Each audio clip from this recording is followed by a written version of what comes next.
Throughout the ages, some women have managed to dominate in a man's world. They gained unprecedented power, riches, and glory, which made them respectable rulers of the land. Let's take a look at some of the most powerful queens in African history. Number 1. Queen Hatshepsut. Ancient Egypt, rule 1507 BCE to 1458. BCE, Hatshepsut was the first female pharaoh to rule Egypt as a principal monarch. At first, she was the regent to the young Thutmose III, but she carried out a remarkable power play, which landed her at the throne. She held the seat for 20 years. During her reign, the land prospered. She renewed trade with the Aegean Islands to the north, Western Asia to the east, and Punt to the south. Number 2. Pharaohs. Queen Nefertiti, Ancient Egypt, rule 1353 BCE to 1336 BCE. Some historians estimate that Nefertiti might have acted as her husband's co-ruler instead of his consort. She played a key role in religion, alongside King Akhenaten. Nefertiti is known for changing the traditional polytheistic religion in Egypt to a monotheistic one. By the 5th regnal year of Iraq, not Adam became the main national guard.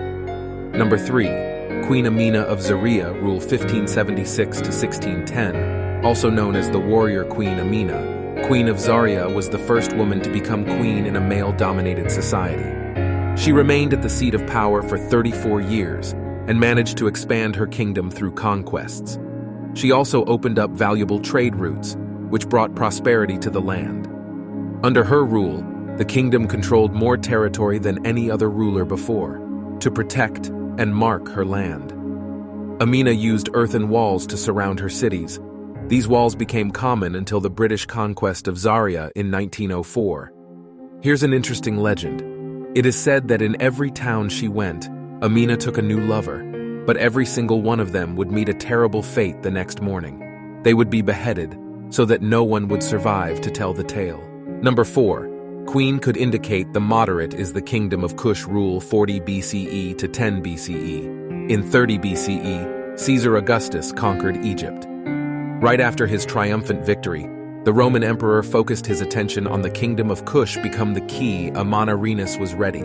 She led her army against the Romans in a war that lasted for 3 years.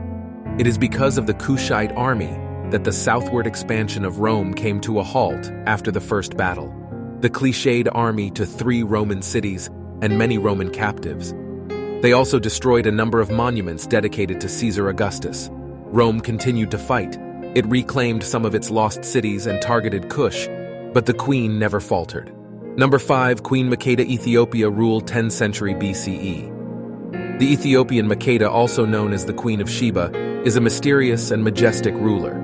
Not much is known about her, but based on the references in the Hebrew Bible, and later in the Islamic Quran.